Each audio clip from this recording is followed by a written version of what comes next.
with thousands of proud, hardworking American patriots, and that's what you are. With your help, we're going to win Nevada. We're going to defeat your Biden-loving radical left Senator Jackie Rosen, who's terrible. By the way, she's a terrible senator. We're going to knock off the Biden crime family as a Biden family of crime, including the fact that they've weaponized the Department of Justice like has never happened in this country. We're going to end the weak and failed regime of crooked Joe Biden, the worst president in the history of our country, and we're going to make America great again. For 3.5 years, the people of Nevada have had a front row seat to Joe Biden's evil and criminal obliteration of our southern border. It was criminal what he's done. Did you see the other day, came out with a little plan? Oh, let's make it a little bit tougher because he's getting killed in the poll. We're leading here by like 12 points, you know that. All we have to do is stop the steal, and we haven't made.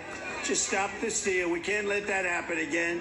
Last week, Crooked Joe signed an executive order that is pro-invasion, pro-child trafficking, pro-woman trafficking, pro-human trafficking, and pro-drug dealers. It's a pro-drug dealer bill. It's weak, it's ineffective, it's bullshit what he signed.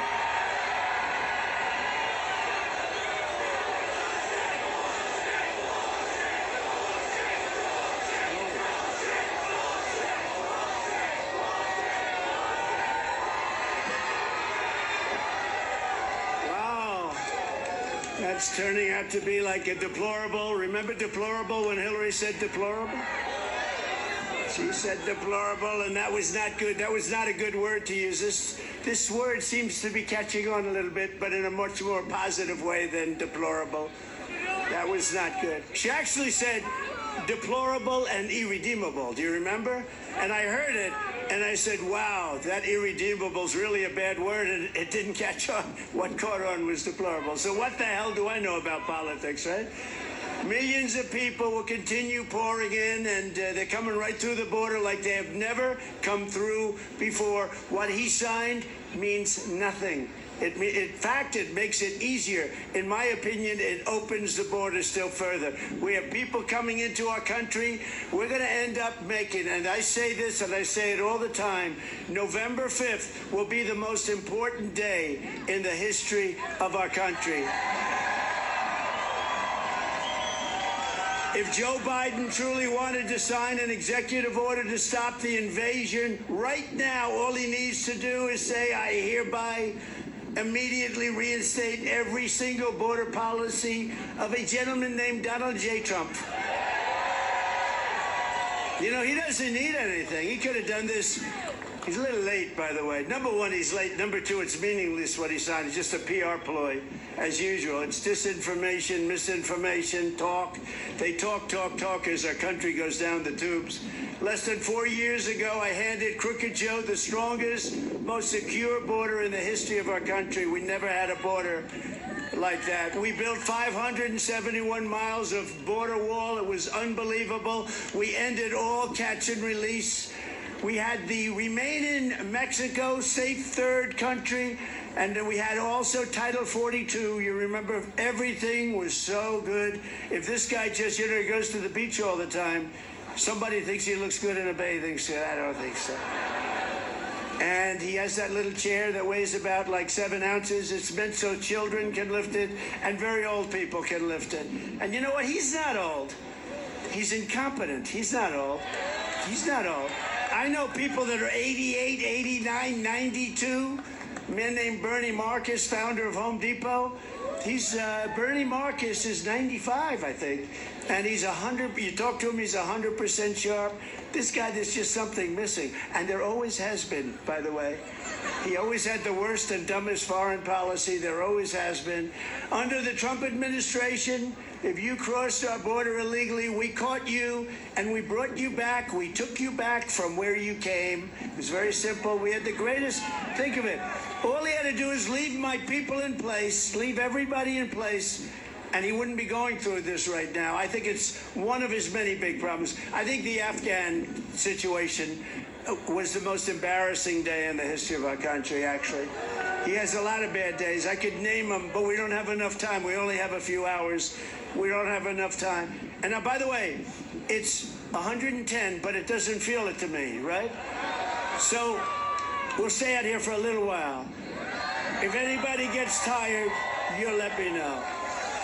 And if anybody goes down, if you start going down, we have people, they'll pick you up right away. They'll throw water. You know, they were so worried. Everybody was so worried yesterday about you.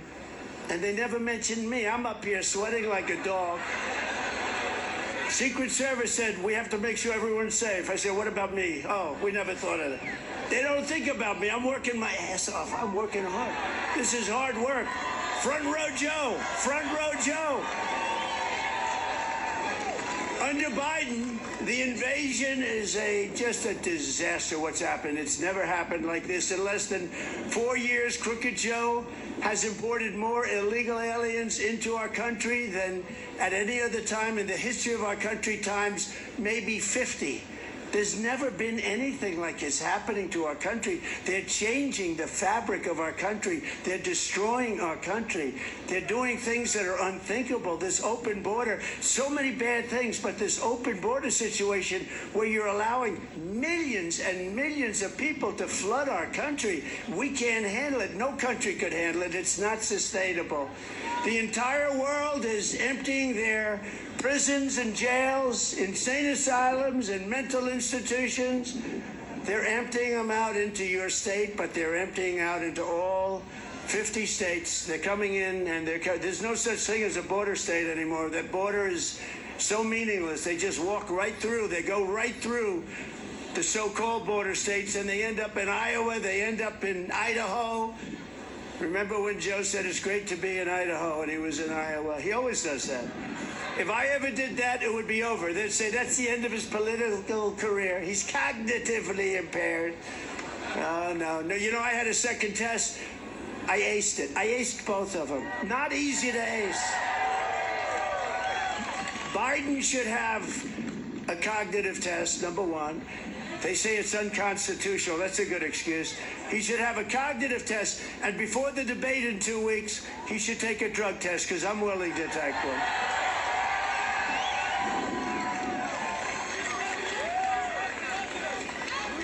So Nevada's being turned into a dumping ground, and you are. The whole country is being turned into an absolute dumping ground for what's happening. In Venezuela, here's a statistic that's a terrible statistic. So countries are dumping all of their criminals into our country, right? And also some people that are not criminals but are not productive. They're not going to be productive. They're not exactly going to make America great again. And they're coming in here in huge waves in the caravans, a name I think I came up with. I came up with a lot of good names, like Crooked Joe. Used to be Crooked Hillary. I took it off. Now we call her Beautiful Hillary, because we don't care anymore about that. We call it, because what was better, Crooked Joe or Sleepy Joe? Okay, let's have a poll. I'll change it. He's both. He's both. He's crooked. Okay, wait. We'll do a poll. We'll go Sleepy first, and then we'll go crooked. Which is a better name for Joe Biden? Sleepy Joe or Crooked Joe?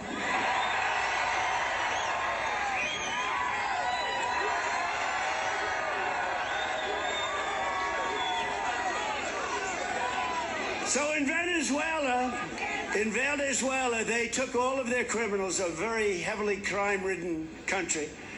They took all of their criminals and they dumped them into a place called the United States of America. They're down to about 40% left, and they're all coming. I can't believe it took them so long. If I were the heads of one of the many, and this is happening all over the world, if I were the heads of one of the countries, I would have been totally 100% by now. Their crime rate, they just announced, is down 72%. So their crime. So next year what we'll do is we'll meet in Venezuela, because it's going to be a lot safer. Unless one thing happens, unless you make me president, in which case we'll be very safe.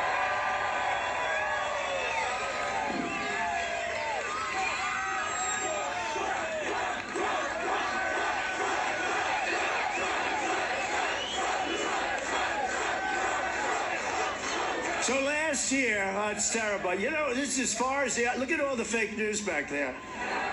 Look at all the fake news. They are fake. They are fake. Did you see Biden yesterday in Normandy, and he was in France? He embarrassed us so badly, right? Does everyone know that? He embarrassed us so badly, it was terrible. It's just terrible. This is not a representative for what used to be the greatest country. This country is really, we are a nation in major decline, and we're going to stop it immediately. Last year, a father from Pasadena, Texas, came home from work to find that his 11-year-old daughter was strangled to death. She had been sexually assaulted, and her body had been stuffed into a trash bag, thrown in a hamper. He came home to find this, put under the bed. Found his daughter. They were looking for his daughter. Everyone was looking. She was dead under a bed, cut up. Charged with the murder was an illegal alien monster who had just infiltrated our border, released by crooked Joe Biden. Came in through the Biden administration. You know, it was very hard to get in through the Trump administration. I mean, you're never going to have it perfect, but we had it about as close as you're going to get. We had the best border in the history of our country. We had the least drugs coming in over 34 years. And now the drugs are pouring into our country. But they let this monster loose to prey on innocent children. He'll probably have a lawyer. He'll get out. Other people don't get out. They indict guys like Trump for what? The election was rigged. The election was a rigged election. Oh, let's indict him for saying that. Whereas you got guys like this. You got guys that kill people, and they're fine. They're just fine. Now, we're screwed up as a country. We're going to unscrew it very quickly. It's going to take place very quickly. And then you had the horrific case of Laken Riley. I got to know the parents well, the family well. The young nursing student, top of her class. She was from Georgia, and she was savagely beaten, horribly beaten, killed. And Joe set loose this monster into our country, wouldn't have come into the country under us. And then on top of everything else, when I met the family, they were so beautiful, so incredible.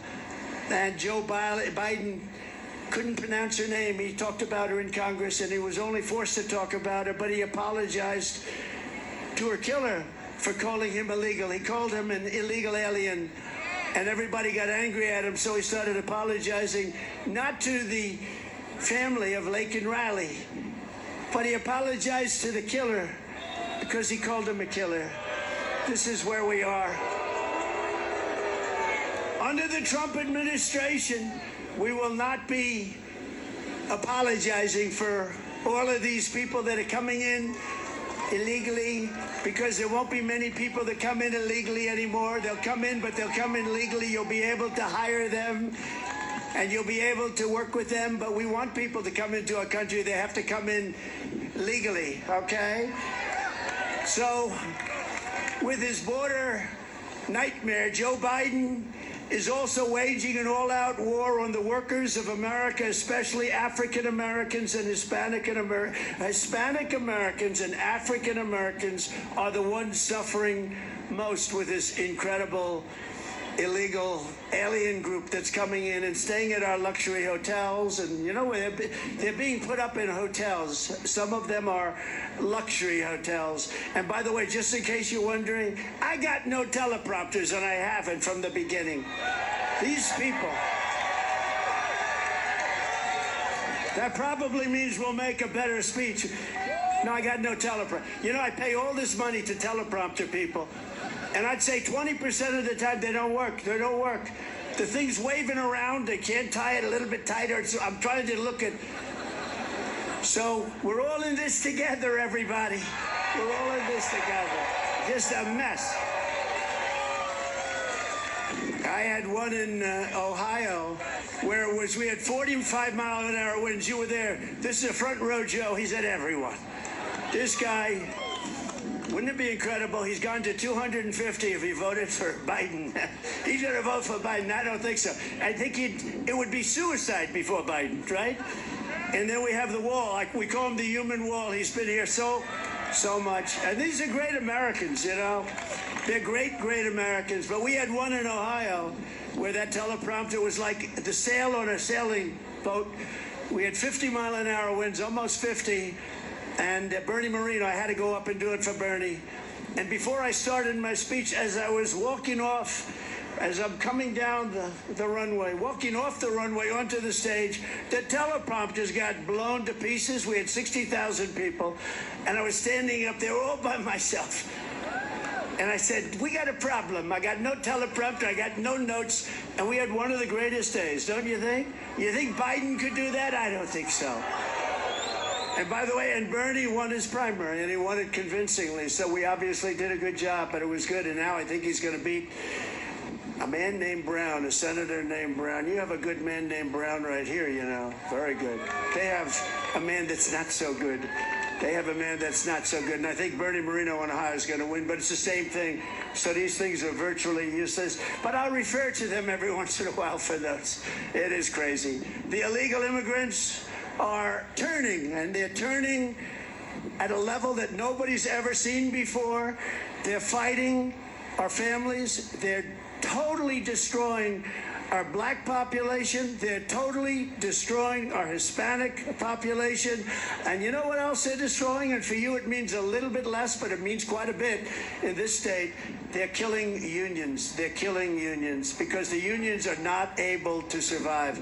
They're not able to survive this onslaught. It's making them impossible. They've worked hard. They've worked long to get their salaries up a little bit. They're not able to do it. Virtually 100% of the new jobs under Biden have also gone to illegal aliens. Did you know that? 100%. And you know, these people are so bad. They will correct me when I say 100%. 100% of the new jobs have gone to illegal aliens. Can you believe it? And that's where we are. Meanwhile, real wages of African Americans and the workers from all over the world that came here legally, they're down 6% under Crooked Joe. And you know, I had an idea because it's not as bad as I thought. I thought I'd be wilting up here. The only thing that pisses me off are the teleprompters. It's so much easier. The only one that can't read a teleprompter is Joe Biden. It doesn't help him. But I thought what I'd do is I'd read, if you want. Should I do it? Should I do it? Because it's about the border. You know, in 2016, we had a great campaign, and it was mostly about the border. Marjorie would tell you, Marjorie Taylor Greene, who's here someplace. It was about the border. Where the hell is Marjorie? Right? It was about the border. Great. She's not from this particular section, but they love her in this section too. But it was about the border, and I did such a good job that in 2020, where we got millions of more votes than we did in 2016, but I couldn't talk about the border. But now, if you look at it, what's happened is unbelievable. What's happened with respect to the border, this border is 20 times worse. 2016 was terrible. But this is a different league. This is a different level. This is the worst border in the history of the world. There's never been. No third world country has a border like that. And no I'll tell you what, no third world country has weaponization where they go after political candidates like we have either. This guy can't get elected anything without cheating. The only way he can get elected is to cheat. And the way they're using it this time, because it's harder to go without the COVID. They use COVID to cheat and lots of other things. But this time they're using weaponization of Department of Justice, go in to see the local DAs, go in to see the attorney generals to cheat. But the border is a big deal. And this is somehow caught on. So everybody wants to hear the snake. Okay. Can you hear me in the back? You know, I wish the cameras would focus on the people here. They never show it. They never take, even the sort of friendly ones, you know, I say semi-friendly. You know, the friendly ones, I do a great show with Sean Hannity or Jesse or Janine or Laura or somebody, and we do a great show, or a lot of great people, and then they put on commercials that are just horrible, and they're false. I say, what the hell are you putting commercials on like that? I do a show, and then they put 4 commercials on. It is so stupid, and they shouldn't be doing that. You know, they shouldn't be doing that. The other side, fake news CNN, which of course has no ratings, although they are doing the debate. They'll get some ratings for the debate. They're going to get big ratings. So this is about our border, and it was a song written a long time ago, not about the border. We made a couple of minor changes. But it's very true, and I think it's very true. It's just said happy birthday. Thank you, darling. Don't tell me that. I don't want to hear that. I don't want to hear it.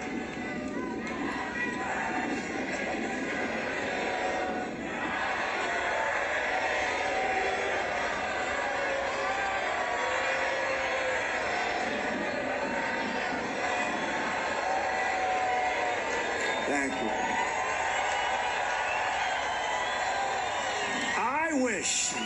Thank you. You know, there's a certain point at which you don't want to hear happy birthday. You just want to pretend the day doesn't exist. But anyway, but there's still a big difference, you know, there's still a big difference. It's long, long way. My father lived a long time, my mother lived a long time, and they were happy and they were great. So maybe we're going to live a long time, I hope so. But we're going to turn this country around. We're going to turn it around really fast. We're going to do the things that you've wanted to do. We're going to bring it back to 4 years ago and do even more. We did, you know, people are saying to themselves, were we better off 4 years ago or are we better off now? And it wasn't even close. We had the greatest economy in history. What we did in taxes, nobody's ever done. Even Ronald Reagan gave a big tax cut. We gave the biggest tax cut in history, the biggest regulatory cut. Nobody did what we did, and everybody was happy. And now they see this person in that he doesn't know he's alive. He doesn't know he's alive. I mean, I watched him yesterday with Macron. Macron's a sharp guy. You know, he's for France, right? He's for France. We're for this. And Biden doesn't even know where the hell he is. And especially in one particular instance, that was not good yesterday. And I believe that happened, okay? And he makes up stories. He said something about me that I stood over the graves of soldiers. Nobody loves the military more than me, nobody. Nobody respects it. And nobody's treated it better. Nobody's done as much for the military as I have. But he said I stood over graves of soldiers, and I said, these people are suckers and losers. Think dead soldiers from World War I. I said, this was a made-up deal from a magazine that's failing, Financial Disaster, by a guy that is a horrible radical left lunatic named Goldberg. They made up a story that I said this, and they put it out, and it's been going around for 3 years. And it's just like Russia, Ukraine, 51 intelligence agents, that phony story, remember? The laptop is from Russia, they said. And they should be prosecuted for what they did. Okay, they should be prosecuted. Let's see what happens. But can you imagine? And now they took an ad user. They know it's phony. They know it's false. And now they took an ad using it. These are sick people, and I hope the military revolts at the voting booth and just says, we're not going to take it. They can say anything. They're a party of misinformation, disinformation, cheating on elections, open borders, high interest rates, and high taxes. That's all. And you can't get elected like that. So they make up stories, disinformation. A story like that. Think of it from a practical standpoint. I'm standing there with generals and military people in a cemetery, and I look at them, I say, these people are suckers and losers. Now, think of it. Unless you're a psycho or a crazy person or a very stupid person, who would say that anyway? But who would say it to military people with military? Because As President of the United States, I would say if I made that statement, if I have generals here, if I have it, I would imagine that most of them would end up in a major fist fight with the president, okay? And you know what? I would have said it was okay in that one instance. They made up a story. They just, out of thin air, just like a lot of the fake stories are made up by these people, because they're among the most dishonest people in the country, the fake news. They're dishonest people. So they made up this story, and they go with it like I said it. And you know what? Some people believe it because they believe it. You know, they hear it from these people. They believe it. It's a shame. It's a shame you can get away with it. But we have to talk. If we don't talk about it, this happened 3 years ago. And my geniuses said, oh, sir, don't mention it because nobody believes. But it just never goes away. I got to mention it. I don't like mentioning it. But for me to say suckers and losers about people that died in World War I in front of military people, it's not a possibility you could say a thing like that. So it's a shame. It's a shame. That's why we have to win. We have to bring our country back from this horrible abyss because we're doing really badly. And this is one of the reasons why. So this is entitled The Snake. On her way to work one morning, down the path along the lake, a tender-hearted woman saw a poor, half-frozen snake. His pretty colored skin had been all frosted with the dew. Poor thing, she cried, I'll take you in and I'll take care of you. Take me in, O tender woman, take me in for heaven's sake. Take me in, O tender woman, sighed the vicious snake. She wrapped him up all cozy in a comforter of silk and laid him by her fireside with some honey and some milk. She hurried home from work that night. As soon as she arrived, she found the pretty snake she'd taken in had been revived. Take me in, O tender woman, take me in for heaven's sake. Take me in, O tender woman, sighed the vicious snake. She clutched him to her bosom. You're so beautiful, she cried. But if I hadn't brought you in by now, you truly would have died. She stroked his pretty skin again and kissed and held him tight. But instead of saying, thank you, ma'am, the snake gave her a vicious bite. Bite, vicious bite. Take me in, O tender woman, take me in for heaven's sake. Take me in, O tender woman, sighed the vicious snake. I saved you, cried the woman, and you're so tender and so nice. But you know that if I hadn't taken in, your skin would not look so good, and you would have bitten me. But why? You bit me. Why did you bite me? Please, please, tell me, why? Why did you bite me? You know your bite is poisonous, and now I'm going to die. Shut up, silly woman, said the reptile with a grin. You knew damn well I was a snake before I took you in. And that's happening at our border, you see? Because we're taking in people that are a disaster for our country. So it's all happening at our border.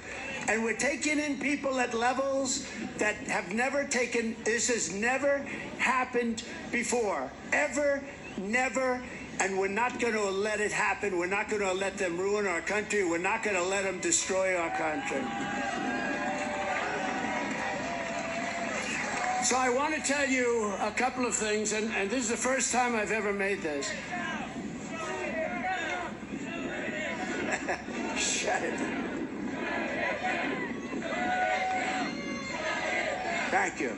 Thank you. So this is the first time I've said this, and for those hotel workers and people that get tips, you're going to be very happy. Because when I get to office, we are going to not charge taxes on tips, people making tips.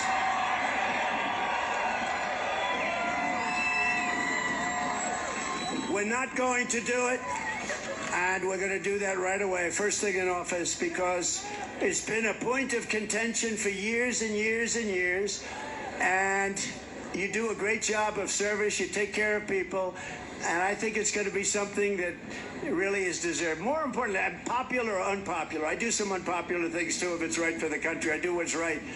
But So those people that have jobs in restaurants, whatever the job may be, a tipping job, we're not going after for taxes anymore. This will be ended. And I announced that for the first time I've brought it up. First time anyone's brought it up. I think it's never been brought up before, and I also think it's very appropriate. So we have a president who is destroying our country. We have a president who wants all electric cars in a very quick start. He wants to have all electric cars. Everything has to be electric. And by 2030, that's in 6 years from now. And you know what? Electric cars are fine. They have a problem. They don't go far. They cost a lot to buy. And they're all made in China. Other than that, I think they're wonderful, right? And I'm going to end that mandate on day one when I get to office.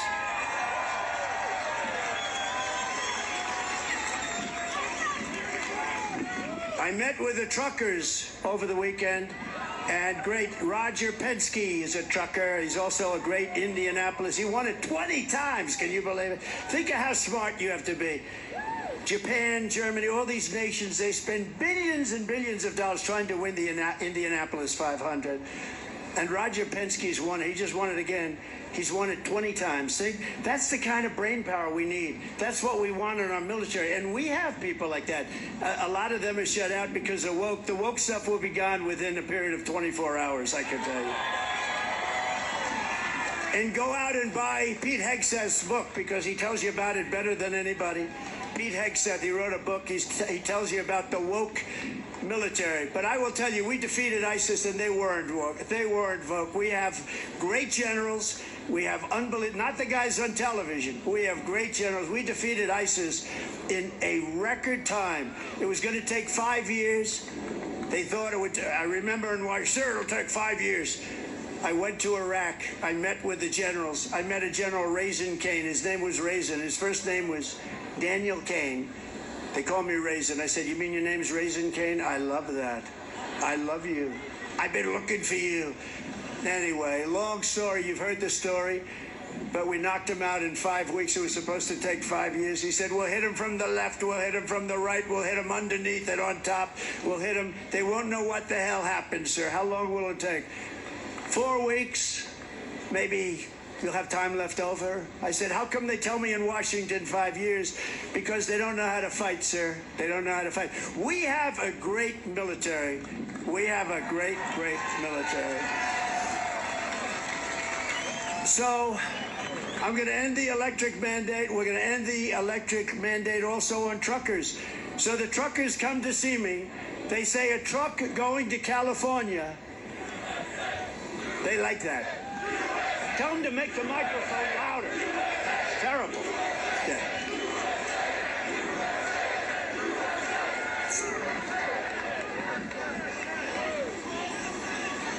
He just came up. Are the teleprompters not working, sir? Not even a little bit. Great job. And then I don't pay the company that does it, right? And then I end up with a story Trump doesn't pay. I don't pay contractors that do a shitty job. And that's a shitty job. That's a shitty job. You can't read a word. But you know what? It usually ends up that the speech is better. It's crazy.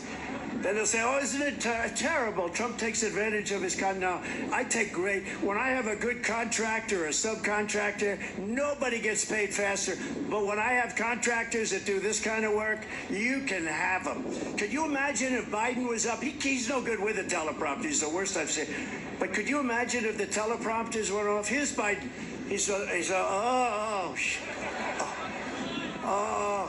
He wouldn't even say anything because he's incapable.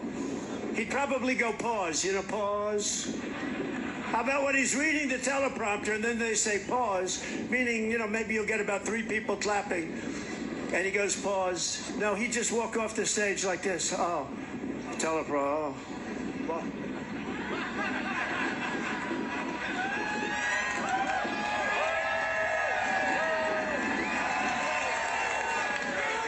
This guy is the worst. You know, I always treated him with a certain respect. I hated the election was rigged and stolen, whether you like it or not. Big. We did much better in 2020 than we did in 2016. Got millions more votes. Everybody knows it. They said if you got the same number, we got millions of more votes. Millions. That's by them. That's by them. But you know, when he indicted me over nothing, they opened up a whole new box. And then I got indicted again and again and again. I was never indicted. In a period, this little tiny period of time, I was like a ping pong ball.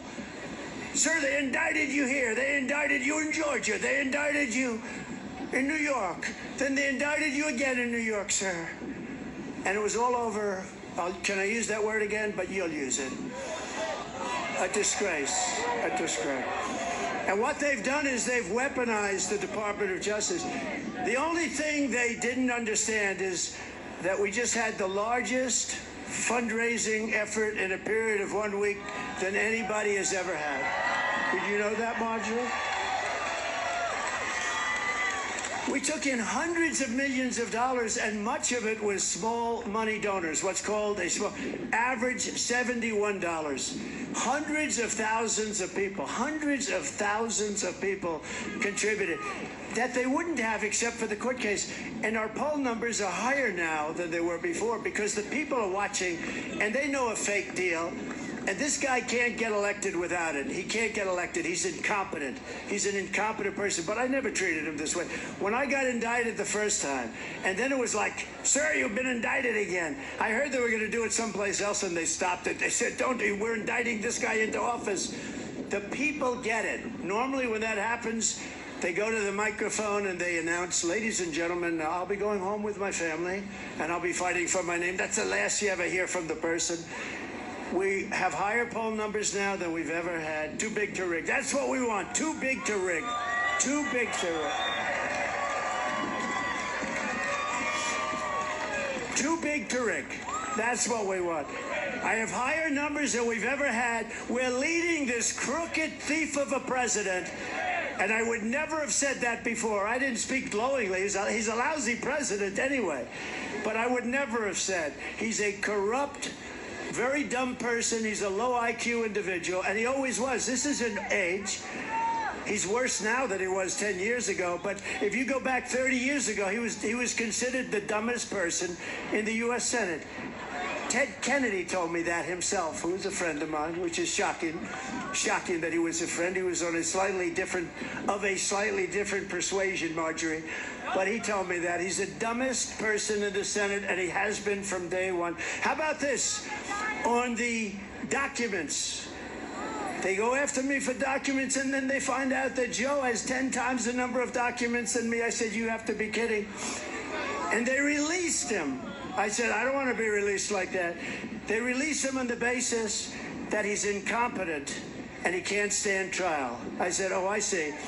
So he can't stand trial, so they're not going to charge him on 50 years worth of classified documents. He's incompetent. He won't have to stand trial, but he's allowed to run for president. So think of that. You have a guy that can't stand trial. He's not allowed to, by the U.S. attorney, the man doing it, Mr. Hur. Now, I've never heard of this before because he wasn't incompetent. He was never smart, but he wasn't incompetent 10, 15, 20. This is 50 years worth of documents. So he got off. In a sense, he got off. I said, I don't want to get off like that. I did nothing wrong. It's Presidential Records Act. I did nothing. We have a deranged individual named Jack Smith. He's a deranged, dumb guy. He's a dumb son of a bitch. And what he did, and I just want to get off normal. Can you imagine, sir, they're exonerating you. They consider you to be incompetent. And therefore, because you're incompetent, they're going to exonerate you. I said, I don't want that. Let me be guilty before they do that. But think of it. They say he's incompetent and therefore he can't stand trial. But he can run for president. And this is what you're voting for. And I never talked about this guy like this. But you watched him yesterday, and he is so bad for this country. They're all laughing. Everyone's laughing at him. The whole world is laughing, except for the fake news back there that try to pretend he did a good job because they're fake and dishonest.